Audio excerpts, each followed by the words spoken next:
Olá, dando continuidade à nossa disciplina Fisiologia Veterinária Básica e o conteúdo de Fisiologia do Sistema Endócrino, nós falaremos um pouco sobre a glândula pancreática, o pâncreas. Esse órgão que também se assemelha com o tecido adiposo e fica na região próximo ao duodeno, na região intestinal do intestino delgado. O pâncreas ele é uma glândula de constituição mista, onde temos aí um pâncreas enzimático com participação nos processos digestivos e o pâncreas endócrino com a secreção de 4 hormônios que são a insulina, o glucagon, a somatostatina e o polipeptídeo pancreático. E é justamente esse pâncreas endócrino que nós vamos estudar a partir de agora. Já o pâncreas exócrino é o pâncreas é a porção pancreática responsável pela síntese e secreção das enzimas que constituem o suco pancreático e que irão ser liberadas na porção proximal do intestino delgado, na região do duodeno, e que vai participar da digestão de lipídios, proteínas, peptídeos e carboidratos, que são a amilase, as lipases e as proteases e peptidases. Então, nessa constituição, o pâncreas é formado pelos ácidos e ductos pancreáticos responsáveis pela produção do suco pancreático e, portanto, participando do processo digestório, constituindo assim a porção exócrina do pâncreas, e o pâncreas endócrino formado pelas ilhotas de Langerhans, que possuem os diferentes tipos celulares, os 4 diferentes tipos celulares responsáveis pela síntese dos 4 hormônios pancreáticos. Nas ilhotas de Langerhans estão presentes os 4 tipos celulares diferentes, como já dito, que são justamente as células alfa, beta, delta e F. A célula alfa pancreática é a responsável pela secreção de glucagon. Essas são células que ficam mais próximas à periferia das ilhotas de Langerhans. As células delta também são mais periféricas e são as responsáveis pela secreção da somatostatina. As células beta são mais distribuídas principalmente na região central e são as secretoras da insulina, enquanto que as células F ou PP são secretoras do polipeptídeo pancreático e também localizadas próximas à periferia. Essa distribuição faz com que, em virtude dos vasos sanguíneos partirem do centro das ilhotas para a periferia, ocorra uma maior ação da insulina secretada pelas células beta em direção às demais células. As células alfa também são chamadas de célula A, as células delta de células D, as betas de B e as células F, como já dito, de PP. As mais numerosas são justamente as células beta, secretoras de insulina, que correspondem a cerca de 60 a 70% da constituição celular das ilhotas de Langerhans. As células alfa correspondem ao segundo maior grupo celular, com 20 a 25% destas. As células delta, entre 5 a 10%, e as células F ou PP, apenas 1%.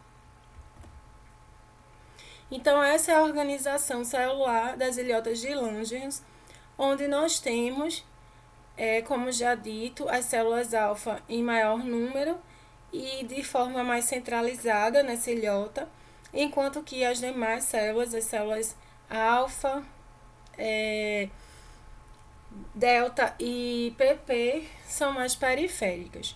Então, isso faz com que, assim como em virtude do fluxo sanguíneo ocorrer do centro da ilhota para a periferia, as células mais periféricas faz com que as células mais periféricas sofram maior ação do hormônio que é secretado na região central, que é justamente a insulina. Então, ela vai, de certa forma, controlar a secreção dos demais hormônios. Então, ocorre, assim, uma ação parácrina e endócrina da insulina produzida nas células beta-pancreáticas em relação às células vizinhas, células beta ou B, as células delta ou D e as células F ou PP.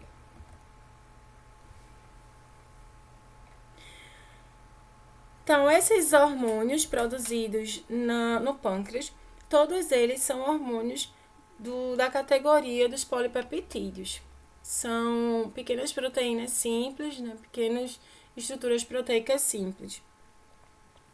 E que são produzidas por estímulos nervosos, endócrinos, e produzidas e secretadas por estímulos endócrinos, nervosos e especialmente por fatores metabólicos, que são as concentrações séricas de carboidratos, lipídios e aminoácidos, particularmente dos carboidratos digestivos, entre eles destacando-se a glicose.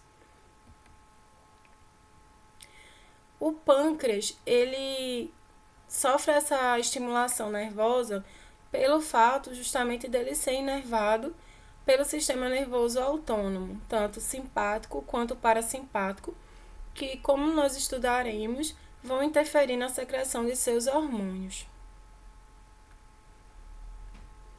E a circulação sanguínea, ela tem o destaque do sistema porta, que vai comunicar diretamente o pâncreas com o fígado, o que é importante de se salientar pelo fato de que a ação dos hormônios pancreáticos ela se dá especialmente no fígado e também sendo o fígado o principal responsável pela metabolização dos hormônios pancreáticos, de forma que, ao adentrar no fígado, que é um dos principais alvos desses hormônios, cerca de metade dos hormônios pancreáticos já sofre a metabolização nesse local e é eliminado via renal. Então, a função dos hormônios pancreáticos se dá particularmente com relação aos substratos energéticos, seja para armazená-los ou seja para degradá-los. Então, dessa forma, os alvos da ação dos hormônios pancreáticos são justamente os carboidratos, os lipídios e as proteínas. Seja para sua absorção, distribuição, armazenamento ou mesmo disponibilização para o metabolismo. E essas ações, elas se dão particularmente no fígado e no músculo, no caso dos carboidratos, que é a ação sobre o glicogênio, seja para estimular a sua síntese, seja para estimular a sua degradação. Sobre os lipídios na musculatura e nas células adiposas, e também nas células hepáticas, e as proteínas na síntese muscular, particularmente nos músculos, mas também no fígado. Essa é a nossa primeira parte da aula de pâncreas, espero que tenha sido bem esclarecedora. E apenas lembrando que todas as imagens foram retiradas do Google Imagens, de forma que não temos qualquer direito autoral sobre esse material, sendo este apenas fornecido para fins da disciplina, não sendo permitido gravar, baixar ou disponibilizar. Obrigada e até o nosso próximo encontro.